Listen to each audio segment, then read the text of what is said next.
जय हिंद साथियों। आशा करता हूँ कि आप सभी बहुत ही मस्त और ज़बरदस्त होंगे। तो सबसे पहले हम सभी साथियों को गुड मॉर्निंग। अब बात करते हैं दोस्तों आज के वॉल्यूम 8 की एडिटोरिया वॉल्यूम 8 वॉल्यूम एडिटोरिया के वॉल्यूम 1 का प्रैक्टिस सेट नंबर 8 की बात करेंगे। तो सबसे पहले बात करेंगे दोस्तों, अगर आप बहुत ही मस्त और ज़बरदस्त हैं तो एक कमेंट जरूर करें। कमेंट कर कर जरूर बताएं, हमारी मोटिवेशन को और बढ़ाएं। तो इससे पहले हम बात करना चाहेंगे दोस्तों आज की मोटिवेशन लाइन की। तो आज की मोटिवेशन लाइन की हम बात करते हैं। तो 3 तरह के लोगों को ना भूलें। कितने? 3 तरह के लोग को जिन जीवन में कभी नहीं भूलना चाहिए। तो पहला, बुरे वक्त दिखाने वाले जो दोस्त होते हैं या कोई भी साथी या जो भी आदमी होते हैं जो बुरा वक्त दिखाता है उसको नहीं भूलना चाहिए। और दूसरे बात करते हैं दूसरे नंबर व्यक्ति को, तो बुरे वक्त में जो साथ रहने वाला, यानी कि बुरे वक्त में जो साथ रहता है उसे भी जिंदगी में कभी नहीं भूलना चाहिए।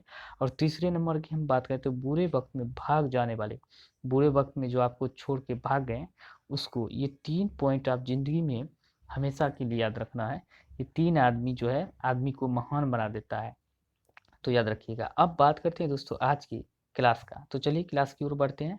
और मस्त और ज़बरदस्त लगा तो वीडियो को लाइक शेयर जरूर करें और कमेंट करके एक हमारा हौसला बढ़ाने का भी प्रयास करें। दोस्तों सेट स्टार्ट करने से पहले हम आप देख लेते हैं प्रमुख राष्ट्रीय महोत्सव, यानी कि 2021-22 में आयोजित हुए होने वाले जो प्रमुख महोत्सव है उसके बारे में हम चर्चा कर लेते हैं, जो आने वाले एग्जाम के दृष्टिकोण से बहुत ही महत्वपूर्ण हो जाते हैं। तो बात करते हैं हेरात पर्व की, तो ये जम्मू कश्मीर में मनाया जाता है। वहीं बात करते हैं स्पुतिक गस्टर महोत्सव की बात करें तो ये लद्दाख में मनाया जाता है। और कचाई लेमन फेस्टिवल की बात करें तो ये मणिपुर में मनाया जाता है, कचाई लेमन महोत्सव। अब वहीं बात करते हैं लोसांग महोत्सव की, तो यह लोसांग जो है नामसूंग महोत्सव की बात करें तो लोसांग नामसूंग सिक्किम में मनाया जाता है। और बात करते हैं लोसर की, वहीं लोसांग की जगह पर अगर लोसर पूछ ले तो यह लद्दाख में मनाया जाता है। लोसर लद्दाख में, लोसांग सिक्किम में। वहीं बात करते हैं हॉर्नबिल महोत्सव की बात करें तो हॉर्नबिल महोत्सव नागालैंड में मनाया जाता है। अहरबल महोत्सव की बात करते हैं जम्मू कश्मीर में मनाया जाता है। और चेरी ब्लॉसम महोत्सव की बात करते हैं मेघालय में मनाया जाता है। दोस्तों कोई भी एग्जाम रहे, हाल ही में जितने भी एग्जाम हुए हैं सब सारे के सारे एग्जाम में ये सारे जितने भी फेस्टिवल है सारे के सारे पूछे गए, इनमें से आपको जरूर देखने को मिल सकते हैं आने वाले एग्जाम में। बोनालू त्योहार की बात करते हैं तेलंगाना में मनाया जाता है, तेलंगाना में बोनालू त्योहार मनाया जाता है। वहीं बात करते हैं हरेला उत्सव की, तो हरेला की बात करें उत्तराखंड में। अब वहीं बात करते हैं हरेली की, तो हरेली महोत्सव की बात करें तो हरेला उत्तराखंड, हरेली की बात करें तो छत्तीसगढ़। हरेली त्योहार छत्तीसगढ़, हरेला उत्तराखंड में मनाया जाता है। रज महोत्सव की बात करें तो उड़ीसा में, और सिग्मो महोत्सव की बात करें तो गोवा में मनाया जाता है।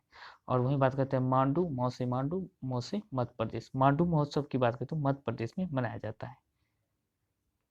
अब बात करते हैं आज के फर्स्ट क्वेश्चन की, सौर ऊर्जा से रासायनिक ऊर्जा में रूपांतरण का उदाहरण क्या है? सौर ऊर्जा से रासायनिक ऊर्जा में रूपांतरण होता है किसके द्वारा? प्रकाश संश्लेषण के द्वारा सौर ऊर्जा से रासायनिक ऊर्जा में रूपांतरण होता है। वहीं बात करते हैं सूर्य द्वारा उत्सर्जित एवं त्वचा के कैंसर हेतु उत्तरदायी विकिरण निम्न में से कौन सा है? तो कौन सा है? तो त्वचा के लिए जो उत्तरदायी होता है वो अल्ट्रावायलेट किरणें होते हैं। अगर ये किरणें नहीं होती तो वायुमंडल में ओजोन परत में नहीं होगा तो त्वचा कैंसर होना शुरू हो जाएगा। तो याद रखिए इन्हीं के कारण में त्वचा कैंसर से हम लोगों की रक्षा होती है। अब बात करते हैं भारत में नैनो मिशन की शुरुआत कब हुआ था? भारत में नैनो मिशन की शुरुआत की हम बात करें तो कब हुआ था? तो वर्ष 2007 में हुआ था। कब? 2007 में। अब बात करते हैं समुद्र या महासागर में डूबी हुई वस्तुओं की स्थिति जानने के लिए निम्न में से किस यंत्र का प्रयोग किया जाता है? तो यह सोनार का प्रयोग किया जाता है। सोनार के द्वारा किसी भी वस्तु को, डूबी हुई वस्तुओं का पता लगाया जा सकता है।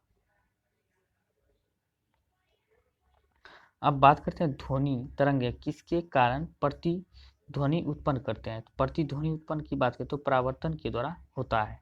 अब बात करें जब प्रकाश के प्राथमिक रंगों जैसे लाल, हरा और नीला को समान अनुपात में मिलाया जाता है तो परिणामी रंग क्या होता है? परिणामी रंग की हम बात करें तो यह सफेद रंग होता है। क्या? सफेद रंग होता है। प्राकृतिक में कौन से बल का अस्तित्व प्रत्येक स्थान पर है?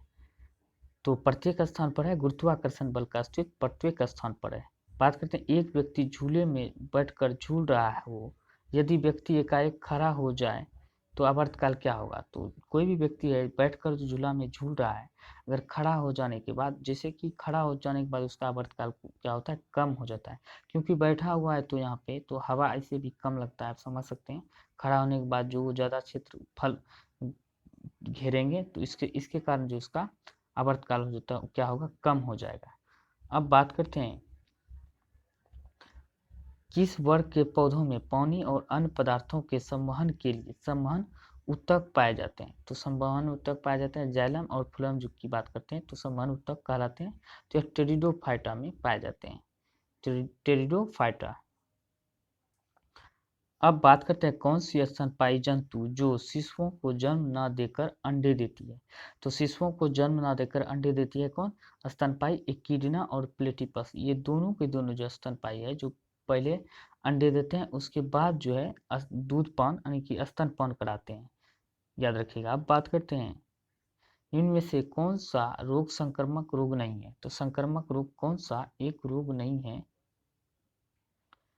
कैंसर की हम बात करें तो यह एक संक्रामक रोग नहीं है।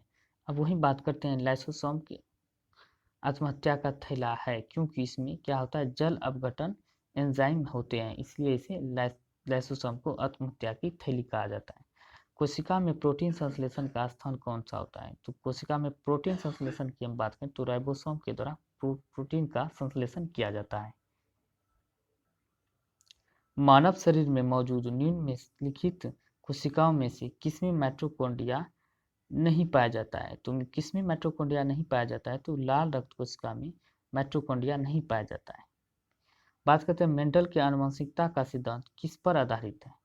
मेंडल के आनुवंशिकता का सिद्धांत की बात करें तो किस पर आधारित है? लैंगिक जनन पर आधारित है। किस पे? लैंगिक जनन पर। अब बात करते हैं डाउन सिंड्रोम से ग्रसित व्यक्ति में निम्न में से कौन सा रोग सर्वाधिक होता है? जो डाउन सिंड्रोम से ग्रसित व्यक्ति होते हैं उसमें अधिकतर जो है अल्जाइमर रोग होता है।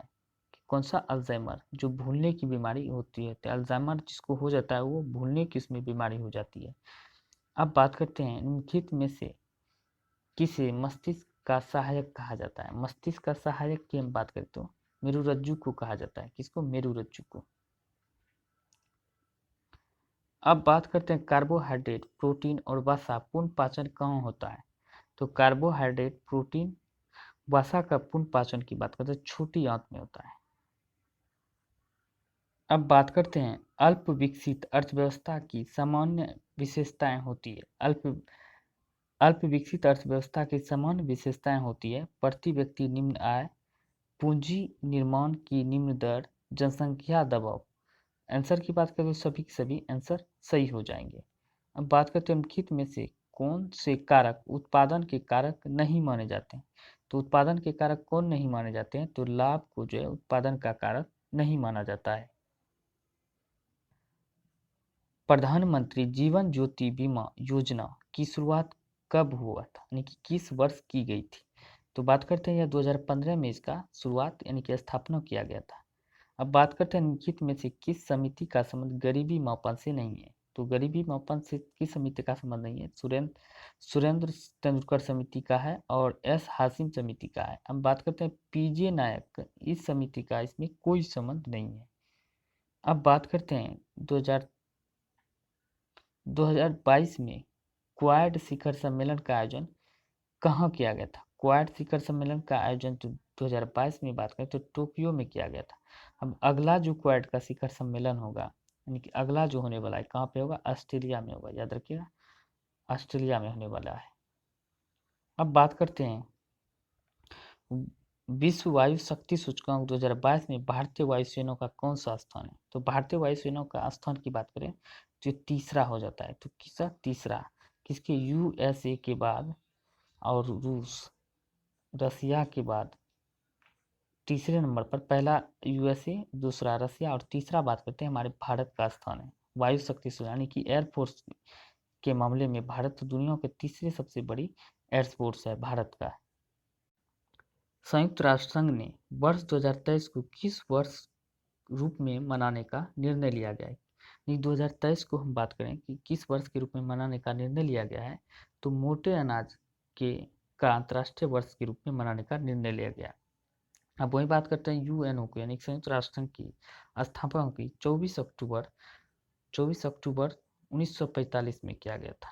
कब? 1945 में। याद रखिएगा, अक्सर पूछे जाते हैं, कभी पूछ लेते हैं संयुक्त राष्ट्र दिवस कब मनाया जाता है, 24 अक्टूबर को संयुक्त राष्ट्र दिवस मनाया जाता है।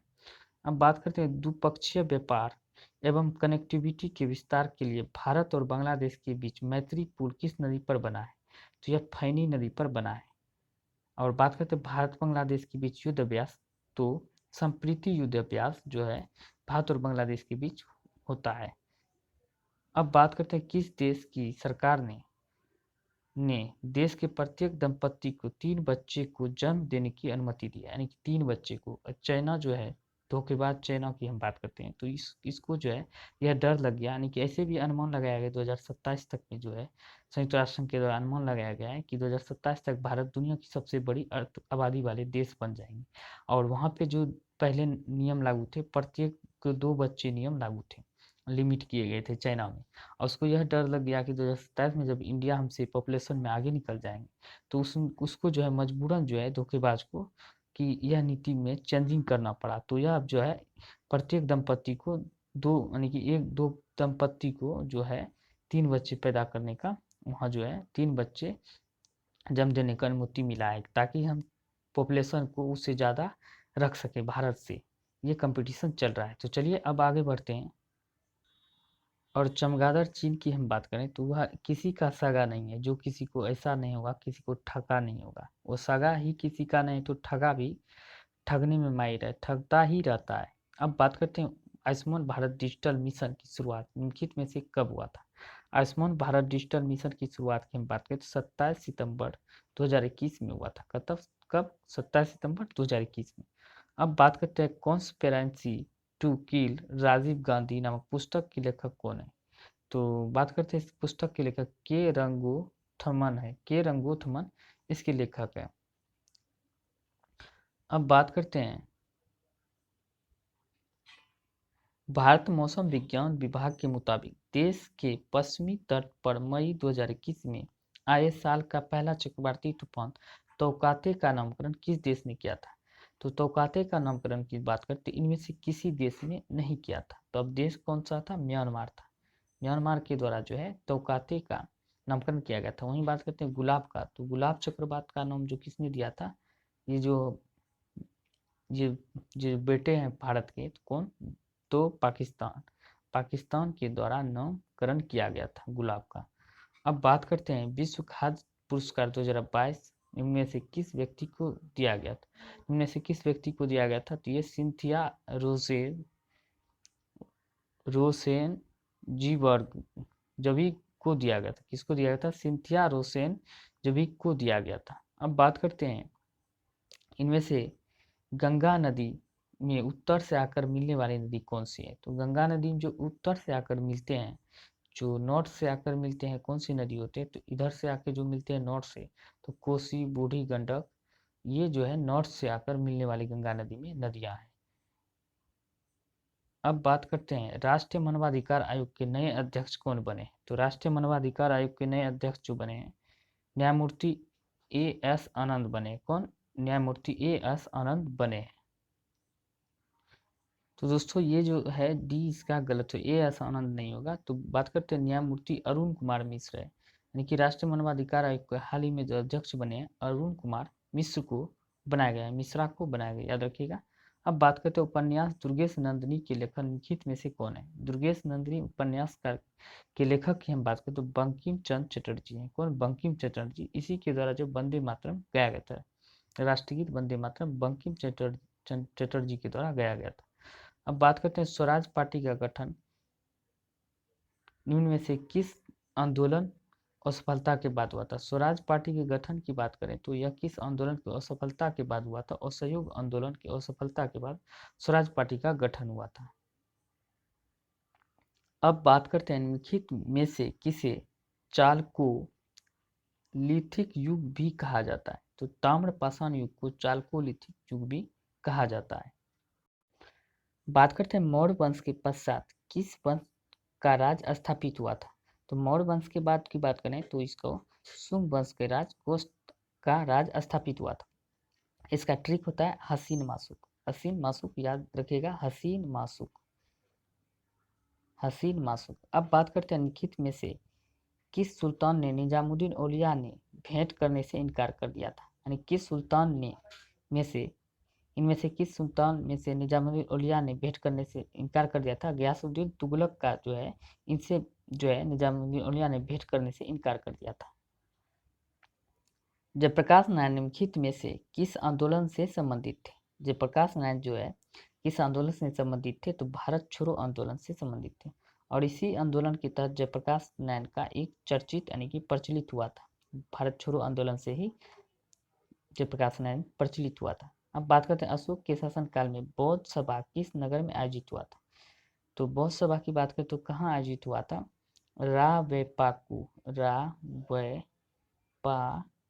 इसका ट्रिक होता है। यानी कि पहला बौद्ध सभा की बात करें राजगिरी में, दूसरा वैशाली में, तीसरा पाटलिपुत्र में, चौथा कुंडलवन में हुआ था। कब, कुंडलवन में, याद रखिएगा। और वही बात करते हैं आंसर की, तो इसका आंसर सी हो जाएगा।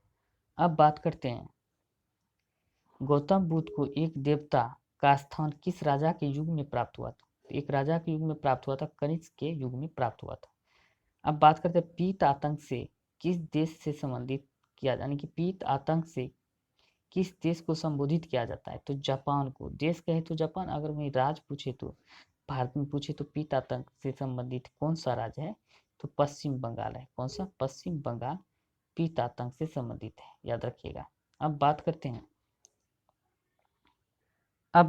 हैं निम्नलिखित में से किसने सिविल सेवा परीक्षाओं में प्रवेश की अधिकतम आयु की सीमा किस से घटाकर 19 वर्ष कर दी। यानी कि लॉर्ड लिटन के द्वारा जो है 21 से घटाकर 19 कर दिया गया था। वहीं बात करते हैं रिपन की, तो रिपन ने क्या किया था, इसने जो है 19 से बढ़ाकर 21 कर दिया था। कितना, 21 कर दिया था, याद रखिएगा।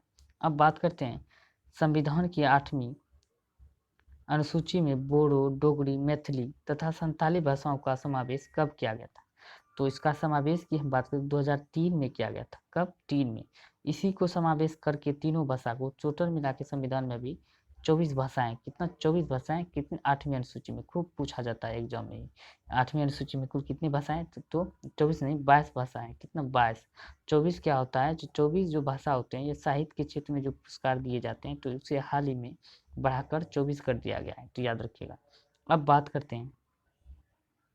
करते हैं सभी राज्यों के लिए उच्च न्यायालय की व्यवस्था होगी संविधान के किस अनुच्छेद में वर्णित है। यानी संविधान की बात करते हैं सभी न्यायालयों के लिए एक संविधान होगा, तो अनुच्छेद 214 में कहा गया है कि सभी न्यायालयों के लिए एक उच्च न्यायालय होगा। तब बात करते हैं भारत में कुल कितने उच्च न्यायालय हैं, तो भारत में कुल 25 उच्च न्यायालय है। हाल ही में नवीनतम उच्च न्यायालय पूछे तो सबसे न्यू जो उच्च न्यायालय है तो अमरावती है। कौन सा, तेलंगाना का अमरावती सबसे नवीनतम है। वहीं पूछे सबसे पुराना उच्च न्यायालय की, सबसे पुराना की हम बात करें तो कलकत्ता उच्च न्यायालय है।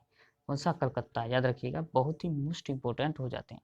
अब बात करते हैं संविधान सभा द्वारा राष्ट्रमंडल में भारत को सदस्यता का सत्यापन कब किया गया था। भारत को सदस्यता के सत्यापन की बात करें तो मई 1949 में किया गया था। कब, मई 1949 में। अब बात करते हैं संविधान सभा में महिला सदस्यों की संख्या कितनी थी। महिला सदस्यों की संख्या की बात करें तो कितनी थी, तो कुल 15 महिला सदस्यों की संख्या थी। अब बात करते हैं संविधान सभा की पहली बैठक में कितनी महिलाएं थी। पहली बैठक में संविधान सभा की जब पहली बैठक हुआ 9 दिसंबर 1946 में जब हुआ था, तो इस समय जो है कुल कितनी महिलाएं शामिल थी, तो इस समय कुल 9 महिलाएं शामिल थी, याद रखिएगा, 9 महिलाएं। और संविधान सभा के सदस्यों की संख्या, महिला सदस्यों की संख्या कुल 15 थी। अब बात करते हैं भारतीय संविधान के किस भाग में संघ राज्य क्षेत्रों का वर्णन किया गया है। तो संघ राज्य क्षेत्रों का वर्णन की बात करें तो भाग 8 में किया गया है।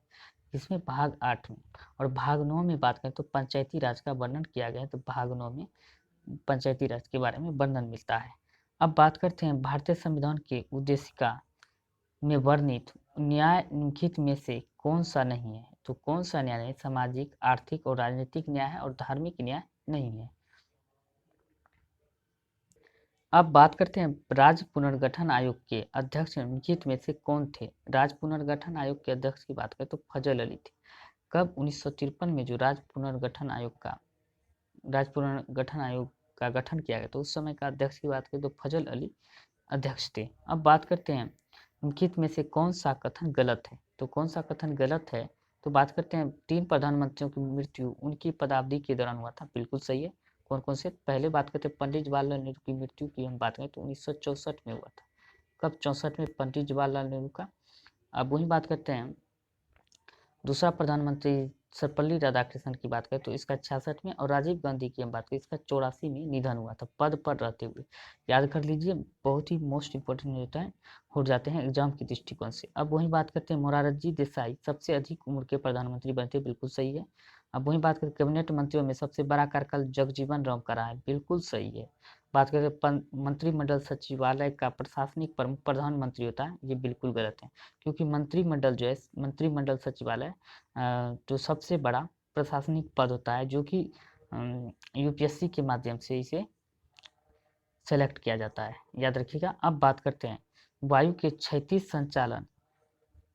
संचलन से ताप का स्थानांतरण क्या कहलाता है? वायु के क्षैतिज संचलन से ताप का स्थानांतरण की बात करें तो अभिवहन होता है। क्या होता है? अभिवहन होता है। अब बात करते हैं निम्नलिखित में से कौन सा कथन पार्थिव विकिरण के संबंध में सही है? तो पार्थिव विकिरण के संबंध में सही है, सूर्य द्वारा लघु तरंग पृथ्वी की सतह को गर्म करना ये गलत है। पृथ्वी द्वारा उत्सर्जित दीर्घ तरंग ऊर्जा से वायुमंडल को नीचे से गर्म करता है, बिल्कुल सही है।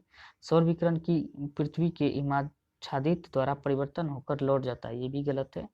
बात करते वायुमंडल द्वारा सौर विकिरण को परावर्तित करना, ये भी गलत है। आंसर की हम बात करें, इसका आंसर बी हो जाएगा। अब बात करते हैं निम्नलिखित में से किस प्रकार के बादलों में आकाश में सबसे ऊंचा बादल कौन सा है? निम्नलिखित में से किस प्रकार के बादलों में आकाश में सबसे ऊंचा बादल कौन सा होता है? तो सबसे ऊंचा बादल की हम बात करें तो ये पक्षाभ मेघ होता है। क्या होता है? पक्षाभ मेघ। अफ्रीका के उष्ण कटिबंधीय घास के मैदान को किस नाम से जाना जाता है? तो किस नाम से जाना जाता है? तो सवाना को जाना जाता है। अब बात करते हैं भूकंपीय तीव्रता को किससे मापा जाता है? भूकंपीय तीव्रता की हम बात करते हैं रिएक्टर स्केल से भूकंप की तीव्रता मापा जाता है। भूकंप का अध्ययन की बात करें तो सिस्मोग्राफ के द्वारा भूकंप का अध्ययन किया जाता है। पायरोमीटर की हम बात करते हैं उच्च ताप मापने के लिए पायरोमीटर से मापा जाता है उच्च ताप। और एनीमोमीटर की बात करें तो हवा की शक्ति और वेग, गति और वेग को मापने के लिए एनीमोमीटर का प्रयोग किया जाता है। महाद्वीपों एवं महासागरों के वितरण से संबंधित महाद्वीपीय विस्थापन सिद्धांत किस वैज्ञानिक के द्वारा प्रतिपादित किया गया था? तो यह बात करते हैं वेगनर के द्वारा, अल्फ्रेड वेगनर के द्वारा यह प्रतिपादित किया गया था। अब बात करते हैं निम्नलिखित में से कौन सा खनिज सामान्यतः अग्नि तथा रूपांतरित शैलों में पाए जाते हैं तथा इसका उपयोग विद्युत उपकरण बनाने में किया जाता है? तो किसका? माइका का किया जाता है विद्युत उपकरण बनाने में, याद रखिएगा। अब बात करते हैं निम्नलिखित में से किस मृदा को रेगुर कहते हैं? तो रेगुर कहते हैं काली मृदा को रेगुर कहते हैं। कपास के उत्पादन में बहुत ही महत्वपूर्ण योगदान होता है, कपास के उत्पादन के लिए जाना जाता है। और वही बात करें जलोढ़ मिट्टी की, तो जलोढ़ मिट्टी भारत में सर्वाधिक मात्रा में जलोढ़ मिट्टी यानी कि 43% पाया जाता है भारत में। और दूसरे की बात करें तो लेटराइट मृदा की, तो यह चाय कॉफी के उत्पादन के लिए बहुत ही फेमस है। अब बात करते हैं चलवासी पशु चरण पद्धति भारत में किन राज्यों में प्रचलित है? चलवासी पशु चरण जो बात करते हैं राजस्थान में प्रचलित है। अब बात करते हैं एल्कोहलिक खमीरन का आखिरी उत्पादन क्या होता है? तो आखिरी उत्पादन की बात करें तो एथाइल अल्कोहल इसका आखिरी उत्पादन होता है।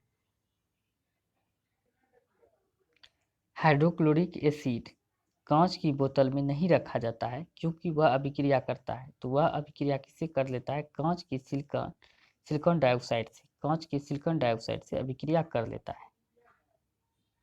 अब बात करते हैं क्लोरीन का इलेक्ट्रॉनिक संरूपण क्या होता है? क्लोरीन की हम बात करें तो इसका परमाणु क्रमांक 17 होता है। तो देख सकते हैं 2, 8, 7, तो ये सब मिलाकर जो है क्लोरीन का एक परमाणु क्रमांक हो जाता है। अब वही बात करते हैं क्लोरीन की, तो यह किस वर्ग और किस आवर्त में पाया जाता है? क्वेश्चन आता है कि ये बहुत ही मोस्ट इम्पोर्टेंट हो जाते हैं। तो क्लोरीन की हम बात करें तो यह तीसरे आवर्त में पाया जाता है। किसमें? तीसरे आवर्त। और वर्ग की हम बात करें तो यह 17वें वर्ग में पाया जाता है। यानी कि 7 की बात करें तो कैसे अब निकाल सकते हैं इसको, तो देख सकते हैं 1 2 3 ऐसे काउंटिंग कर लेते हैं, तीसरा आवर्त हो गया। और वर्ग की हम बात करें तो वर्ग लास्ट में जो आता है ये 7 7 आ गया, तो 7 यानी कि 17वें वर्ग में पाया जाता है। और वही बात करते हैं इसमें संयोजी इलेक्ट्रॉन की, तो लास्ट में जो आया 7, तो 7 संयोजी इलेक्ट्रॉन भी पाया जाता है। तो याद रखिएगा, बहुत ही मोस्ट इंपॉर्टेंट हो जाते हैं। अब बात करते हैं टरबाइन व डायनेमो से बिजली प्राप्त करने में निम्नलिखित करने में किस ऊर्जा को विद्युत ऊर्जा में परिवर्तित करते हैं। तो यह किसको परिवर्तित करते हैं, मैकेनिकल ऊर्जा को, मैकेनिकल ऊर्जा को विद्युत ऊर्जा में परिवर्तित कर देते हैं। अब बात करते हैं प्रकाश संश्लेषण के लिए कौन सी गैस आवश्यक होती है। प्रकाश संश्लेषण की जो मोस्ट इंपोर्टेंट गैस होते हैं CO2 यानी कि कार्बन डाइऑक्साइड होते हैं, और मुक्त मुक्त होता है, यानी कि कभी कभी पूछ लिए जाते हैं कौन सा गैस मुक्त होता है, ऑक्सीजन मुक्त होता है। अब बात करते हैं रसायन उद्योग में कौन सा तेजाब मूल रासायनिक माना जाता है। यानी कि तेजाब को जो मूल रासायनिक माना जाता है H2SO4 यानी कि सल्फ्यूरिक अम्ल को। कभी कभी पूछ ले जाते हैं बैटरी में कौन सा अम्ल का प्रयोग होता है, सल्फ्यूरिक अम्ल का प्रयोग होता है। बैटरी में कौन से अम्ल पाए जाते हैं, सल्फ्यूरिक अम्ल पाए जाते हैं, पूछ लिए जाते हैं, याद रखिएगा। अब बात करते हैं किसी निश्चित तापमान पर संतृप्त विलयन कैसा होता है। तो संतृप्त विलयन की बात करें तो ठोस विलेय घोलने में असमर्थ होते हैं। कौन सा, ठोस विलेय घोलने में असमर्थ होते हैं। अब बात करते हैं वॉलीबॉल में खिलाड़ियों की संख्या कितनी होती है। यानी कि वॉलीबॉल खेल में खिलाड़ियों की संख्या कुल 6 होते हैं। कितने, 6। अब बात करते हैं कबड्डी में कुल 7 होते हैं। और वाटर पोलो की बात करें तो पोलो में 4 होता है, और वाटर पोलो की बात करें तो उसमें 7 होता है। पोलो 4, वाटर पोलो 7। वही बात करते हैं फुटबॉल, क्रिकेट और हॉकी तीनों में कुल 11 खिलाड़ी होते हैं। कितना, 11 खिलाड़ी होते हैं। और जिम्नास्टिक में बात करते हैं तो यह कुल 8 खिलाड़ी जिम्नास्टिक में होते हैं। खो खो में बात करें तो 9 खिलाड़ी होते हैं। खो खो में 9, जिम्नास्टिक में 8 खिलाड़ी होते हैं। अब वही बात करते हैं अंग्रेजी साहित्य के लिए पहली बार ज्ञानपीठ पुरस्कार कब दिया गया था। तो अंग्रेजी साहित्य के लिए पहली बार ज्ञानपीठ पुरस्कार 2018 में दिया गया था। कब, 2018 में। अब बात करते हैं गोदना किस राज्य की प्रमुख लोक कला है। तो गोदना की बात करें तो प्रमुख लोक कला की बात करें तो ये बिहार का है। किसका, बिहार का। अब वही बात करते हैं राजस्थान की मेहंदी है। और बात करते हैं महाराष्ट्र की हम बात करें तो यह महाराष्ट्र की लोक कला रंगोली महाराष्ट्र का लोक कला होता है। याद। अब बात करते हैं भारतीय थल सेना के दक्षिणी पश्चिमी कमांड का मुख्यालय कहाँ है। दक्षिण पश्चिमी कमांड की मुख्यालय की हम बात करें तो यह तो जयपुर हो जाता है। कहाँ पे, जयपुर का दक्षिण पश्चिम का मुख्यालय। और उत्तरी कमांड का मुख्यालय की बात करें तो उधमपुर हो जाता है। वहीं बात करें तो राष्ट्रीय उपभोक्ता दिवस कब मनाया जाता है। राष्ट्रीय उपभोक्ता दिवस की बात करें 24 राष्ट्रीय उपभोक्ता दिवस 24 दिसंबर को मनाया जाता है। कब, 24 दिसंबर को राष्ट्रीय उपभोक्ता दिवस मनाया जाता है।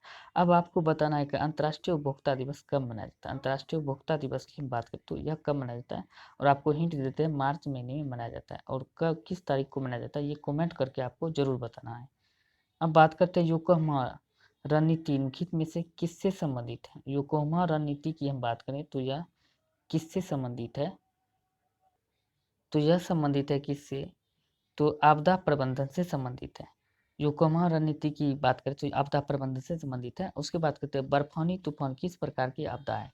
तो बर्फानी तूफान की बात करें तो यह वायुमंडलीय आपदा है। कौन सी, वायुमंडलीय आपदा है। अब बात करते हैं वे कौन सा विशेष प्रकार के भौतिक तथा तटीय पारिस्थितिकी तंत्र है जिसे यूनेस्को के मानव और जीव मंडल प्रोग्राम के अंतर्गत मान्यता प्राप्त है। तो मान्यता प्राप्त है किसे, तो जीव मंडल नियम को यानी कि आरक्षित क्षेत्र को मान्यता प्राप्त है। अब बात करते हैं पंचेत बांध किस नदी पर बनाया गया है। तो पंचेत बांध की बात करें तो यह बात करते हैं तो यह कहाँ बनाया गया है, तो दामोदर नदी पर बनाया गया है। तो दामोदर नदी पर जो बनाया गया है तो लाभांतित राज्य कौन कौन से हैं, तो इसमें लाभांतित राज्य की बात है झारखंड और बंगाल हो जाते हैं। कौन, झारखंड और बंगाल लाभांतित राज्य हो जाते हैं। अब बात करते हैं चंद्रप्रभा अभ्यारण्य किस राज्य में अवस्थित है। चंद्रप्रभा अभ्यारण्य की बात करें तो उत्तर प्रदेश में अवस्थित है। और इसमें क्या क्या पाए जाते हैं, भालू, नीलगाय आदि सब इसमें पाए जाते हैं। तो आशा करता हूँ कि दोस्तों आज की क्लास आपको बहुत ही मस्त और ज़बरदस्त लगे होंगे। तो वीडियो को लाइक करें, शेयर करें, एक कमेंट कर जरूर बताएं कि आपको यह क्लास कैसा लगा। तो धन्यवाद, आज के लिए इतना ही। मिलते हैं अगली क्लास में। Take care, bye bye.